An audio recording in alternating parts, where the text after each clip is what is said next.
Mireu, us vinc a ensenyar el que he estat fent. Bueno, ho he fet a mitges perquè ja ho tenia imprès des de feia molt de temps, perquè m'havia equivocat i ho vaig haver de retocar i ho vaig haver d'imprimir. I és un joc de cartes que us explico com funciona, perquè vosaltres el podeu adaptar. Jo ho he fet sobre invents de la història de la comunicació. Jo aquestes les tenia impreses abans, perquè a casa jo no tinc impressora. Bueno, com sembla que poca gent avui té impressora, no? I m'he entretingut a retallar-ho tot i a muntar-ho. Fixeu-vos, hi ha cartes de diferents coses. Per exemple, l'invent del TVO. És una popular revista de còmics catalana, escrita en castellà. I això es va inventar l'any 1917. Ho veieu que ho posa aquí darrere? Sí? Doncs així en totes les cartes. Vaig a buscar, mireu, una de TV3, quan va començar TV3, quan es va inventar el sistema operatiu d'Android, amb moltes coses diferents. Per exemple, la Polaroid o l'Spooning. Una definició que diu typewriter, mechanical machine for writing characters from an array of metal keys pressing a ribbon with dry ink on paper. Que això va ser inventada l'any 1829. Què he fet aquests dies? Doncs jo ja ho tenia imprès. Ho he retallat a dues bandes. Fixeu-vos, en una cara posa la data i l'altra cara no posa la data. Això són dos papers, com que jo sóc a casa molt juganer i m'agrada jugar, tinc fundes d'aquestes de plàstic, però no són imprescindibles. Mira, són dos papers, un per damunt, posats a dins de la funda, que si no hagués tingut les fundes, doncs segurament ho hagués enganxat amb una miqueta de cola. Com funciona aquest joc? És fàcil. Es posa la pila de cartes i del revés, que no es vegi la data. Cada jugador agafa 4 o 5 cartes, o 6, depenent de com vulgueu que duri la partida.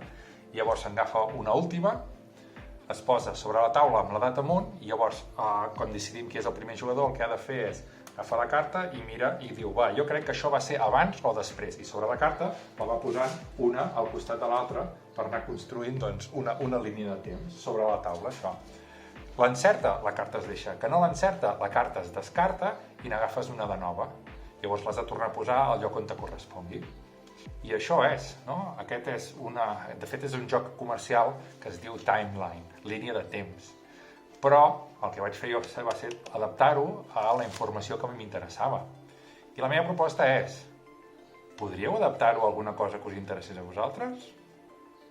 Grups de música, sèries de la tele, equips de futbol, pel·lícules...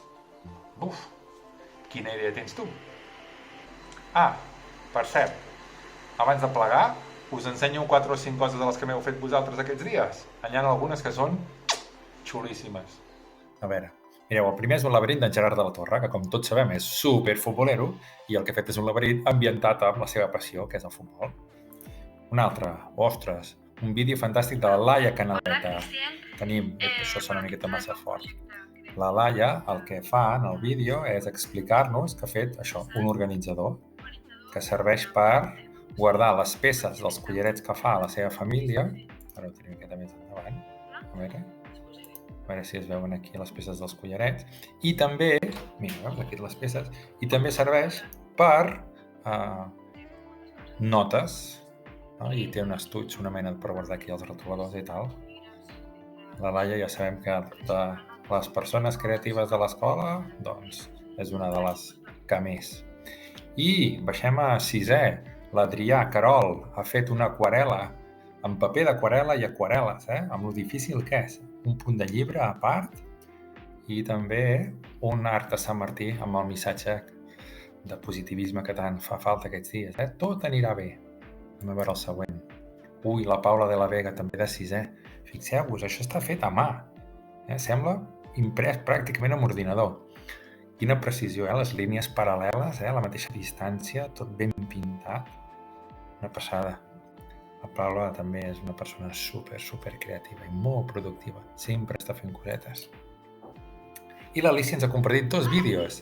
Mireu, en el primer explica que ella i la seva família tenen una impressora 3D a casa i el que estan fent és, a part de poder fer, estan col·laborant en fabricar màscares de protecció per als sanitaris o la gent que li cal, gent de l'hospital, que ens hem de protegir d'aquesta maleïda epidèmia. Doncs l'Alicia i la seva família ens han pres i estan ajudant i col·laborant. Cal ser solidaris i ajudar-nos entre nosaltres.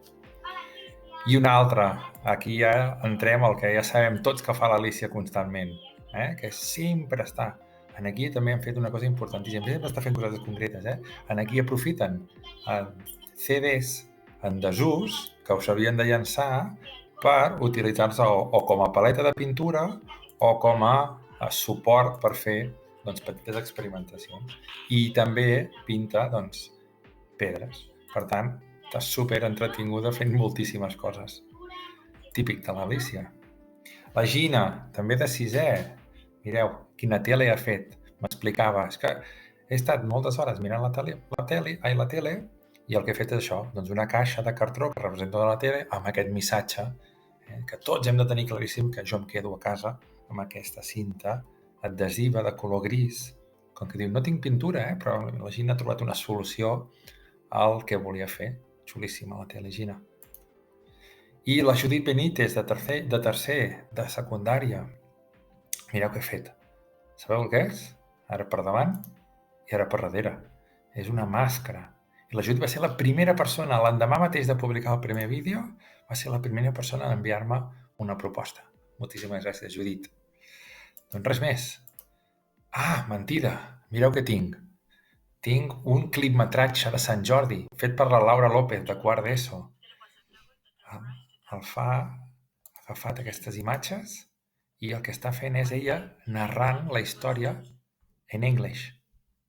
She's telling the story. Uau, fantàstic, Laura. Molt bé, doncs res més. A veure si us animeu a fer els vostres projectes i amb una miqueta de sort ens veiem aviat. Moltíssimes gràcies.